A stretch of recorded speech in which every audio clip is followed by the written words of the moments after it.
সিনেমার শুরুতে দেখানো হয় সামান্থা নামে একটা মেয়েকে, যে ছিল ইলারিয়া রাজ্যের দ্বিতীয় রাজকুমারী। তার একটা বড় বোন ছিল যার নাম ছিল এলিনোরি। এলিনোরি ছোটবেলা থেকে রাজকুমারী হওয়ার স্বপ্ন দেখতো, কিন্তু সামান্থা এসব একদম পছন্দ করতো না। সামান্থার জীবন আরো কঠিন হয়ে যায় 5 বছর বয়সে, যখন তার বাবা আর কাকা একটা প্লেন ক্র্যাশে মারা যায়। তারপর থেকেই সামান্থার মা রানী ক্যাথরিন সে পুরো রাজ্যটাকে একাই চালায়। এরপরে দেখা যায় সামান্থা আর এলিনোর দুজনেই খুব বড় হয়ে গেছে। এলিনোর এখন রানী হওয়ার যোগ্য হয়ে গেছে, তাকে সামনে রানী করা হবে। এদিকে সামান্থা রাজ শাসন ব্যবস্থা মোটেও পছন্দ করতো না।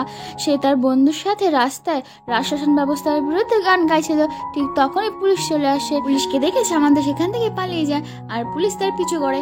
সামান্থা অনেকটা দূর যাওয়ার পরে সে একটা ফটোতে দেখতে পায় যে তার দিদি এলিনোর খুব তাড়াতাড়ি রানী হতে চলেছে। এটা দেখে সে স্কার্টবোর্ড থেকে পড়ে যায়। এরপরে সেখানে পুলিশ চলে আসে, এসে সামান্থাকে ধরে তার মা ক্যাথরিনের কাছে নিয়ে যায়। ক্যাথরিন তাকে বোঝায় যে তুমি রাজ শাসনের বিরুদ্ধে মোটেও এরকম বিরোধী করো না, এতে তোমার দিদিরই সমস্যা হবে। এরপরে আমরা দেখতে পাই যে সামান্থা স্কুলে যায়। আমরা স্কুলে রাজকুমারী রুকসানাকে দেখতে পাই। রুকসানা সোশ্যাল মিডিয়া করতে খুব পছন্দ করতো, সে সবসময় সোশ্যাল মিডিয়ায় অ্যাক্টিভ থাকতো। এরপরের দৃশ্যে আমরা দেখতে পাই একটা জেলে একটা লোককে, যার নাম ছিল অ্যাডমিন। অ্যাডমিনকে খুব কড়া নিরাপত্তার মধ্যে রাখা হয়েছিল।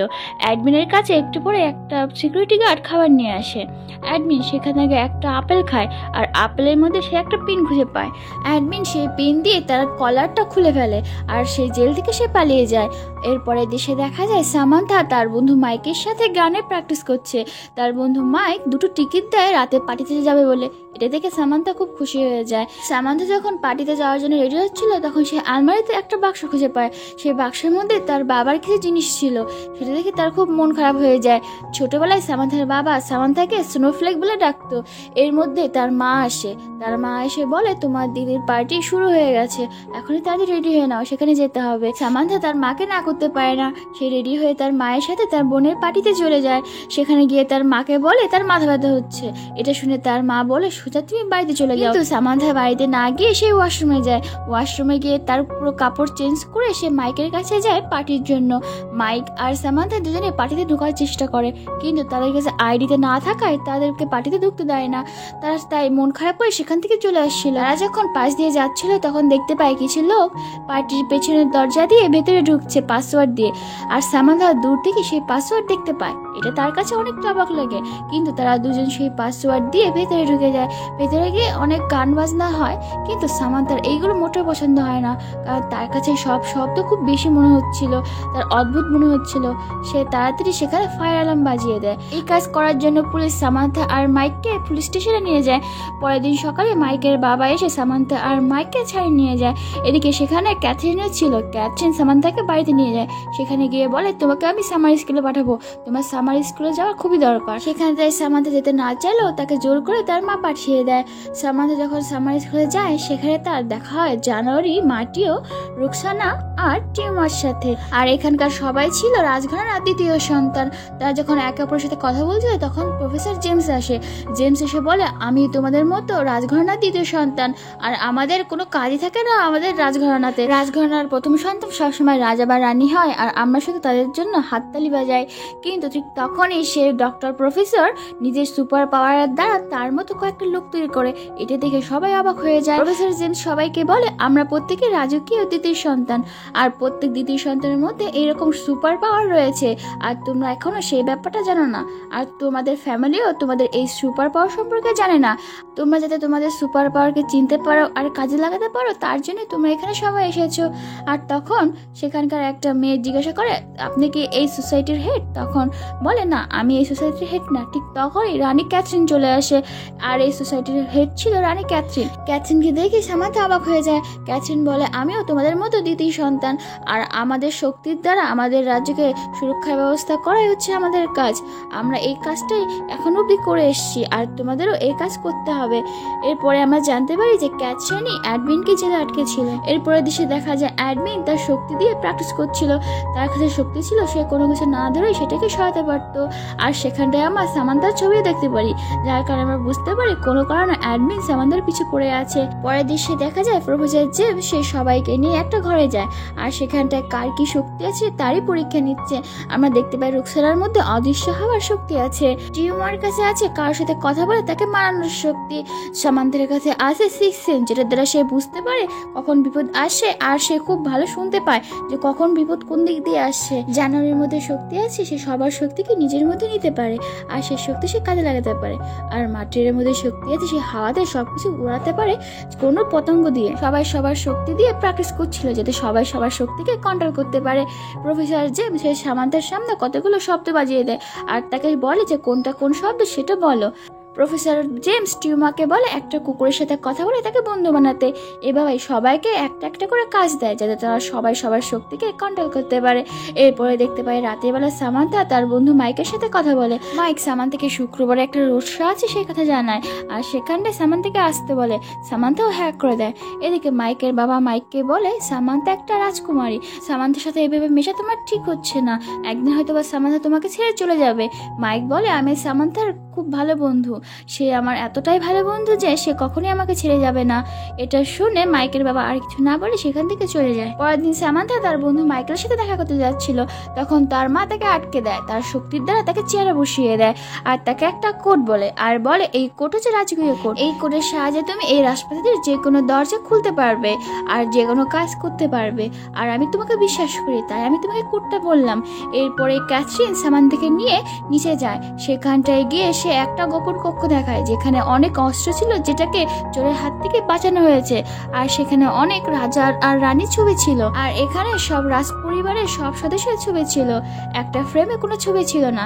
সামান্থা ক্যাথরিনকে জিজ্ঞাসা করতে ক্যাথরিন বলে এও আমাদের রাজপরিবারে কেউ ছিল কিন্তু সে রাজপরিবারের সাথে ধোঁকা করেছে তাই তার ফটো এখান থেকে সরিয়ে নেওয়া হয়েছে। এরপরে দেখা যায় সামান্থা ট্রেনিং এ চলে আসে। সামান্থা এবার ট্রেনিং এ খুব ভালোভাবে মন দেয় আর প্রত্যেকেই খুব মন দিয়ে ট্রেনিং করে, যার ফলে সবাই সবার কাজটা খুব ভালোভাবে করতে পারছিল, একমাত্র রুকসানা তার শক্তি দিয়ে কাজ করতে পারছিল না। তখন জেমস এসে তখন তার ফোনটা নেয় আর সোশ্যাল মিডিয়ায় সে লাইভে আসার কথা বলে। এই কথা শুনে রুকসানা ভয় পেয়ে যায়, সে বলে আমি এই অবস্থায় আমার ফ্যানদের সামনে আসতে পারবো না, এই বলেই সে গায়েব হয়ে যায়, যার ফলে তার শক্তিও কাজ করতে শুরু করে। রাতের বেলা সবাই যখন ঘুমাচ্ছিল তখন হঠাৎ অ্যালার্ম বেজে ওঠে, তারা সবাই জেগে যায়। তাদেরকে বলা হয় তাদেরকে একটা মিশনে যেতে হবে, একটা দামি মুকুট যেটা চুরি হওয়ার সম্ভাবনা আছে তাই সেটাকেই রক্ষা করতে হবে। সবাই গিয়ে সেখানটায় পাহারা দিতে থাকে, সবাই এদিক ওদিক ছুটতে থাকে। সামান্থা বুঝতে পারে এখানে কেউ আছে, এটা রক্ষা করার চেষ্টা করে, কিন্তু এখানে তারা যখন আসে তারা দেখে মুকুটটা আর নেই। প্রফেসর জেমস আসে আর সবার উপর রেগে যায়, সে বলে তোমরা প্ল্যানিং ছাড়া কেন কাজ করছিলে, প্ল্যানিং ছাড়া কোনো কাজই ঠিকঠাক হয় না, আর কালকে তোমাদের প্র্যাকটিস বন্ধ, কাল কোনোই প্র্যাকটিস হবে না। এরপরে দেখা যায় যে পরের দিন সবাই একটা বিচে ঘুরতে যায়, সবাই সেখানটায় অনেক আনন্দ করে। তারা সবাই সামার ক্যাম্প থেকে বাড়িতে ফিরে আসে। সামান্থা তার বান্ধবী জানুয়ারিকে নিয়ে তার আশপাশে ঘুরতে যায়, আর জানুয়ারির সামনে সামান্থা সিক্রেট কোড দিয়ে তার দরজা খোলে আর সেটা জানুয়ারি দেখে নেয়। এরপর তারা দুজন ভেতরে গিয়ে দুজনে গান করে। ঠিক এই সময় মাইক চলে আসে। মাইক সামান্থাকে দেখে ভাবে সে তার রয়্যাল ফ্রেন্ডের সাথে অনেক মজায় আছে, সে কারণে সে গান গাইতে সেদিন আসেনি, তাই সে সেখান থেকে রাগ করে চলে যায়। সামান্থা তাকে মারানোর চেষ্টা করে কিন্তু মাইক তার কোনো কথাই শোনে না। এদিকে সামান্থা আর জানুয়ারি যখন যাচ্ছিল তখন অ্যাডমিন সামান্থার উপর আক্রমণ করে দেয় আর জানুয়ারিকে হাওয়ায় তুলে দেয় তার শক্তির দ্বারা। ঠিক তখন অন্যান্য বন্ধুরা এসে সামান্থাকে ছাড়ানোর চেষ্টা করে। ঠিক এমন সময় জেমসই চলে আসে। প্রফেসর জেমসকে দেখে সেখান থেকে অ্যাডমিন চলে যায় আর যাওয়ার সময় সামান্থাকে সোনোফ্লেক্স বলে, যার ফলে সামান্থা অবাক হয়ে যায় কারণ একমাত্র তার বাবাই তাকে সোনোফ্লেক্স বলতো। তখন সে তার পিছু ধাওয়া করে যে কেন সে তাকে সোনোফ্লেক্স বললো। সামান্থা দৌড়ে জঙ্গলের মধ্যে পৌঁছে যায় আর তার সেন্স দিয়ে বুঝতে পারে অ্যাডমিন আশেপাশে আছে। অ্যাডমিন তার শক্তি দিয়ে একটা গাছ সামান্থার উপর ফেলে দেয়। তখন সামান্থা তাকে জিজ্ঞাসা করে আপনি কে আর আপনি আমাকে কেন সোনোফ্লেক্স বলেছেন। অ্যাডমিন বলে তোমার মা জেলে পাঠানোর আগ অব্দি আমি তোমার প্রিয় আঙ্কেল ছিলাম। ঠিক এমন সময় জেমস চলে আসে। জেমস তার অনেকগুলো ডুপ্লিকেট বানিয়ে অ্যাডমিনের উপর আক্রমণ করে দেয়, কিন্তু অ্যাডমিন আসল জেমসের উপর আক্রমণ করে দেয়, যার ফলে জেমস সহ অন্যান্য ডুপ্লিকেট জেমসও সেখানে পড়ে যায়। এরপরে দেখা যায় জানুয়ারি সেখানটায় আসছে। জানুয়ারি এসে অ্যাডমিনের সব শক্তি নিয়ে নেয় আর সেই শক্তি দিয়েই অ্যাডমিনকে দূরে ফেলে দেয়। অ্যাডমিনকে জেলে নিয়ে যায় আর জেমসকে হসপিটালে নিয়ে যায়। এরপরে সামান্থা তার মাকে জিজ্ঞাসা করে যে অ্যাডমিন কি সত্যি সত্যি তার আঙ্কেল। তখন তার মা সব সত্যি কথা বলে দেয়। তার মা বলে অ্যাডমিন তার আঙ্কেল আর অ্যাডমিনই তার বাবাকে মেরেছে। এটা শোনার করার পর সামান্থা তার মাকে বলে সে 5 মিনিটের জন্য অ্যাডমিনের সাথে দেখা করতে চায়। তার মা রাজি হয়ে যায়। এরপরে সে যখন অ্যাডমিনের সাথে দেখা করতে যায়, অ্যাডমিনকে জিজ্ঞাসা করে কেন তার বাবাকে মেরেছে। অ্যাডমিন সামান্থাকে বলে আমি চাইছিলাম সারা জীবনের জন্য রাজতন্ত্র খতম হয়ে যাক, কিন্তু তোমার বাবা সেটা চাইছিল না, যার কারণে তোমার বাবাকে মারতে হয়েছে। এরপরে আমরা দেখতে পাই সেই দিনটা চলে আসে যেখানটা এলিনর রানী হবে, আর সামান্থাও তার জন্য রেডি হচ্ছিল। আর সেই অনুষ্ঠানে তার সব বন্ধুরা এসেছিল। এদিকে টিউমা তার শক্তি দিয়ে একটা মেয়েকে কনভিন্স করার চেষ্টা করছিল, কিন্তু তার শক্তি কাজ করছিল না, কারণ জানুয়ারি তার শক্তিটা নিয়ে নিয়েছে। আমরা দেখতে পাই জানুয়ারি সে সিক্রেট কোড দিয়ে দরজা খুলে ফেলে, আর সিকিউরিটি গার্ডকে টিউমার শক্তি দিয়ে কনভিন্স করিয়ে নেয়, আর সেখান থেকে অ্যাডমিনকে ছাড়িয়ে নেয়। এখানে আমরা দেখতে পাই জানুয়ারি আর অ্যাডমিন একসাথে মিলে কাজ করছে। এরপরে জানুয়ারি তার সব বন্ধুদের একটা জেলে আটকে রাখে, যাতে তারা কোনো কাজে বাধা না সৃষ্টি করতে পারে। এদিকে আমরা দেখতে পাই একটা পোকা সামান্থার কাছে আসে, আর সামান্থা তার 6th সেন্স দিয়ে বুঝতে পারে যে অ্যাডমিন পালিয়ে গেছে। অপরদিকে দেখতে পাই অ্যাডমিন একটা শক্তিশালী ডিভাইস নিয়ে সেখান থেকে পালায়, যাতে সে তার কাজটাকে সাকসেসফুলি করতে পারে, আর সেখানকার সব সিকিউরিটি গার্ডকে তার হাতের মুঠোয় নিয়ে নেয়। অন্যদিকে দৌড়ে সামান্থা মাইকের কাছে যায়। মাইক প্রথমে দরজা খুলতে না চাইলেও সামান্থা সবকিছু বলাতে সে দরজা খুলে দেয়। এরপরে আমরা দেখতে পাই যে জানুয়ারি সামান্থার উপর নজর রাখছে। সে সেখানটায় যায় যেখানে সামান্থা আছে। সামান্থা জানুয়ারিকে বলে তুমি এমনটা কেন করছো? তখন জানুয়ারি বলে আমি রানী হতে চাই, আমি চাই না আমার ভাই রাজা হোক, আমি তাই আমার ভাইকে মারতে চাচ্ছি, আর অ্যাডমিন আমাকে সাহায্য করবে, তাই আমিও অ্যাডমিনকে সাহায্য করছি। এদিকে এই কথাগুলো মাইক উপর থেকে শুনছিল। মাইক উপর থেকে একটা বাক্স ফেলে, যার ফলে জানুয়ারি অজ্ঞান হয়ে যায়। সামান্থা আর মাইক মিলে যায় অন্যান্য বন্ধুদেরকে ছাড়িয়ে নেয়। এরপরে দেখতে পাই যে সে ন্যানো ডিভাইসটা অ্যাডমিন নিয়ে নিয়েছে, আর অ্যাডমিন সেটা দিয়ে সে রাজপরিবার সবাইকে মেরে ফেলবে। এদিকে আমরা দেখতে পাই অ্যাডমিন সেই ন্যানো ডিভাইসে 4 মিনিটের টাইম সেট করে দেয়। অপরদিকে সামান্থা সেখানটা এসে অ্যাডমিনকে আটকায়, আর এরই মধ্যে সেখানে টিউমা আর রোকসানা চলে আসে।